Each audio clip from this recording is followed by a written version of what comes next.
NCAA tournament. Get a drink when you go to the podium. Awesome. We'll get rolling today as our Friday goes. Hit you up on the captains and discuss those. So on offense, Laramie Tunsil, and man, what an impact he's made. This consistency, the standards. He's really impacted us on and off the field. On defense, it'd be Deron Payne, and really just kind of pointed out to the team his intentional work. It's been from the spring through camp, and a guy ready to go. And then on special teams, Percy Butler.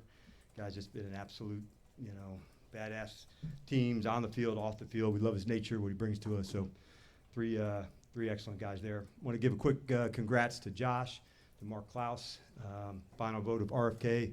That's big news, for the fans, for the city, and a lot of people, worked really hard, to create an opportunity like that. And so just want to acknowledge that. And then coming off a long wait, we're ready to go. A few tough teams, ready to go fight and battle for it. Right attitude, right mindset. We're a resilient group. That's what I felt from the beginning, and that's where we're at. So I'm not going to go through the entire injury report, but give updates when I can. Jayden was limited today on the field. We decided to start Marcus, and said at the beginning we were going to be very diligent on his return to play and make sure we didn't miss any steps. So we're going to be smart, not just fast, and player wants to do everything all the time. That's who he is as a competitor, which I love. But that's how we'll roll. So take all your questions, going from here. So just to be clear, Jayden will not play Sunday. Correct. Okay. Were you able to watch him run at all? Did you see him test that knee? And what was the final? What did it come down to for you? Yeah, just not being there all the way yet, John. Honestly, like being able to do everything. So there's also a side that it was an excellent week because the progress and encouragement to go. So the fact that he was able to throw, all days and get running in today, we're just not there all the way yet, John. So it wasn't just one specific, test that I was looking for. What was he able to do today in a limited capacity? Speed work and throwing. So, running, linear running, speed work. So there's, it's a good, kind of next to, getting ready to play. Was he close enough that it made it a difficult decision, or was it very clear that it was not time? Yeah, I didn't really put it into that space.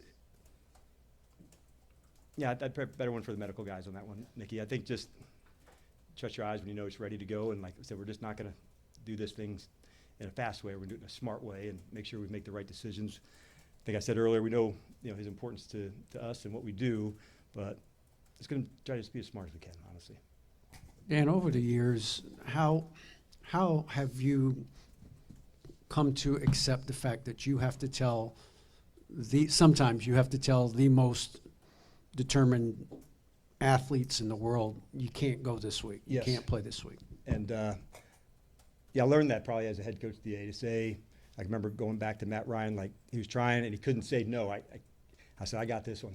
And I remember like he had an ankle and I just, you're out, and just nodded his head because he couldn't get himself to say, DQ, I'm not right. And so that's part of it for us to trust our eyes. There's metrics and things, speeds and those tests. But also like the eye test still works too. And through the years, sometimes it goes all the way to game day, and then you could feel that part to say, can you be yourself? And yes, but there's also players that like protect them from themselves, and I think that's probably just come through the years of experience, DA. You go.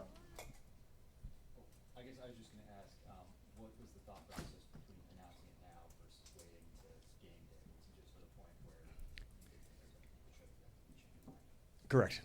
Yep. So I just thought, hey man, this is where we're at, and go through another good workout in tomorrow to go keep pushing at that space. So just kind of staying on course really and go after it hard again tomorrow. I know you guys have talked about, the confidence that you have in Marcus if he needed to step in. But, particularly in this matchup against the Raiders, what gives you sort of reaffirmation that he's going to be able to handle things on offense how Cliff wants it to be run? Yeah, a lot. Zero, honestly, to do with this week. And so when we have him here, it's having two QBs in the building. And we've been together now going into our second season. So the room's pretty fantastic. They lean on each other, what things are best, how to feature the guys into that space. So I would say it's probably our time together of what we've seen, where he's at.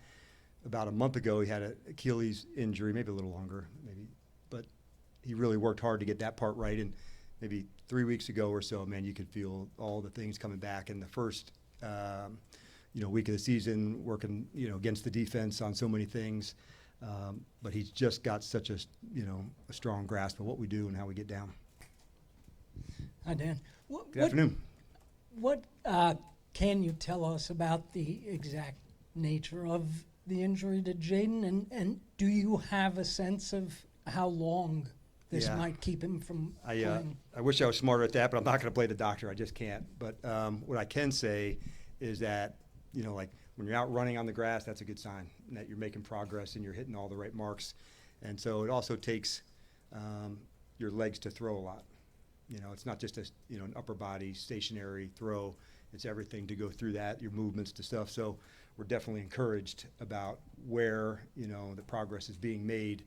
But as far as the specifics of it, I won't go into, but I can say that he's making good progress. I wanted to see the speeds and the throwing, although it just seems like you would think that's just upper body. It's way more than that, different platforms. How do I, move and go? So that's a big part of it too. But there's also in and out of the pocket, doing all the things to go. So we still got work to do. Hi, Coach Quinn. I'm actually JP's backup. All right, you're a starter. Yeah, Now here we it's a go. starter. JP who? I don't think I've heard this. You're in the game. You're not the backup. You're a starter. That's good point. Good point. I don't think this has been asked yet. When did you tell Jayden, and what was his reaction? I'm sure obviously he wanted to play, but understanding the situation. Yeah, it was going to be during the post practice today to make sure we could hit all the marks. And for an athlete and a competitor like he and some of his teammates, first thing we want to do is make sure check in from the neck up and see this is where we're at, and this is the best thing to do for the team, even though it's hard. It's the more difficult right over the easier wrong. And that's why I want to make sure. Also, what do we learn from these? What do we grow from? The only thing worse than not seeing him out there on the bench is not getting to what's the lessons. How do we apply them? And but this guy's a real competitor, to his core, and that's where we're at. He was just cool.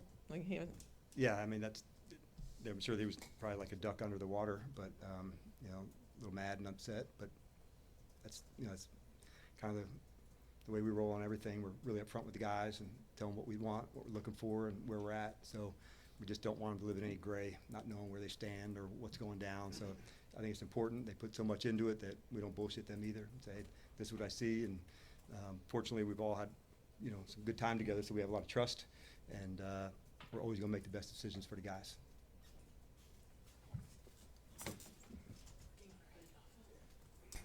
Hey, good afternoon, Coach. Good afternoon. I know you talked about before having contingency plans in case one guy or another guy kind of has to go out, but the sheer amount of volume of players that you're going to be missing, potentially even with other guys this Yep. weekend versus last week, how do you feel like your staff has kind of reacted to adjusting as needed? Yeah, we talked about it right off the bat, Dave, to be honest with you, to say that's part of adversity, and it's going to come for every team. It just happened on the injury side to hit ours earlier than some. But you want to make sure we talk to the players at the beginning. All of you are likely to have a chance to go win it. We want you to think of that not as a possibility, but as a certainty.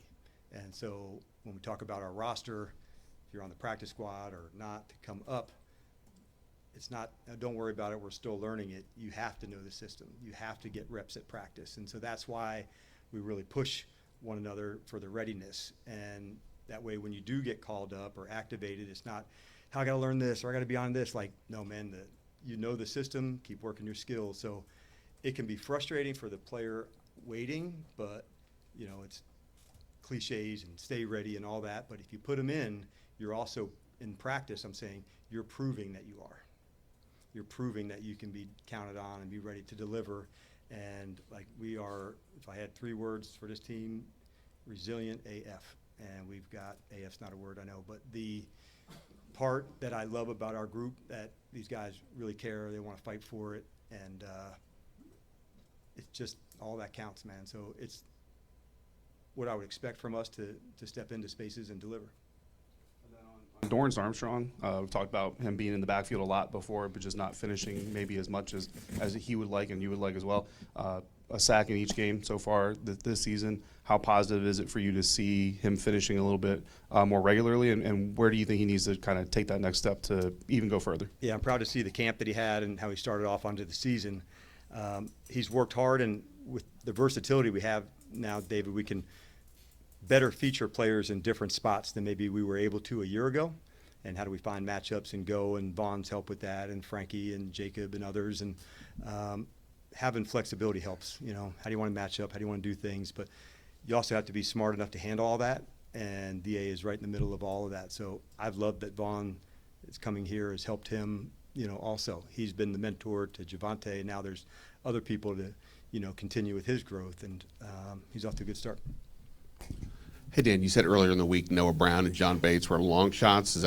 Are they going to be out as well? Yeah, we'll give you that at 4. I was saying earlier, I think before you got here, I was not going to go through the whole injury report. That'll be at 4, but I wanted to give you the big news that I had today. I think you're asking for a lot right there, Ben. Cool.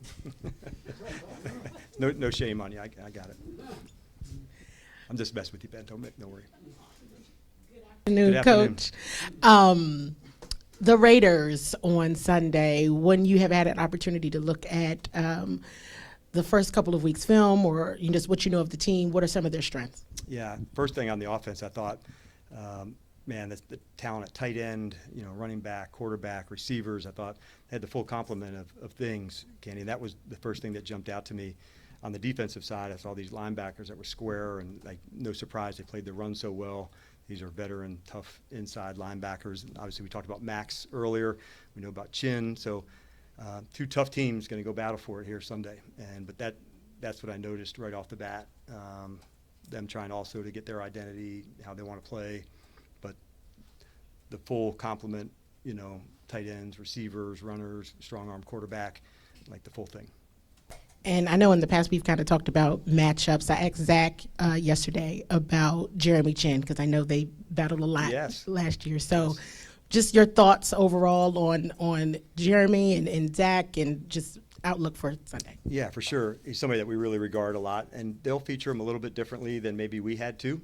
And just that happens, you know, when you go to a new team and a new system, not everything's, you know, just plug and play in the same spot. But those two have got a good competitive history together. So those are the matchups within the game that you love. They're going to be battling for it. They've took hundreds of reps against each other. And so, you know, those are like within the game, those are the matchups you love. Hey, Coach. Looking at the running back position, you talked a little bit about being ready. Chris Rodriguez, in talking to him yesterday, he said that he's normally going through his same routine in being ready. That's right. What have you seen from him? And also, could you talk a little bit about Jeremy McNichols and what impact he has with this team? Sure. Yeah, leading off with the running backs, and Chris in particular, it's been, you know, did we go with 4 backs to go up? And that's how we regarded him in such a high way, Donna, that we, you know, are very confident in Chris. I thought, you know, a lot of guys threw a good offseason in training camp, but Chris is in that conversation for the best of that. Changing his body, you know, he's skill work to go, so he's really chomping at the bit to get going, and we're excited to feature him. Jeremy, he is as consistent as you can get, and a pro's pro. So it's teams, it's third down, it's first, second down. There's really high standards of how he does things, and there's a lot of guys on this team that have that same way, that are our glue guys. They just stand for all the right stuff and can be completely depended on. Coach, back here. Yesterday, you know, Cliff came out and said that he was proud of the way that Josh was battling in these games, and Laramie thought he was doing really well as well. So I just wanted to get your take on, you know, him going up against 3 All-Pros to start his career, and where do you feel like he is right now? Yeah, that's life in it, and it's not always easy, and you're going to learn these lessons that you go through that, okay, I'm going to do this, I'm going to do that differently, and so those are good things too. I'd love to say that it, you know, when it got hard, you take him out. Like, I don't know if you get better doing that in this space. It's you dig, you fight, and like there's so much good that he has and that he's doing, and so I don't want to shine a light, you know, the other way, because I know where he is going to go, and we all have a lot of faith and belief in him. It's how you also get better really fast. You know, like you get pushed to your limits, past where you're comfortable, past where you feel good, and you got to go get it done anyway. And those are kind of cool moments that you grow and learn from, and this guy's a real competitor, so like, you know, we're expecting him to go battle and fight for it against another like fantastic player. All right, thanks, Coach. All right, thanks everybody.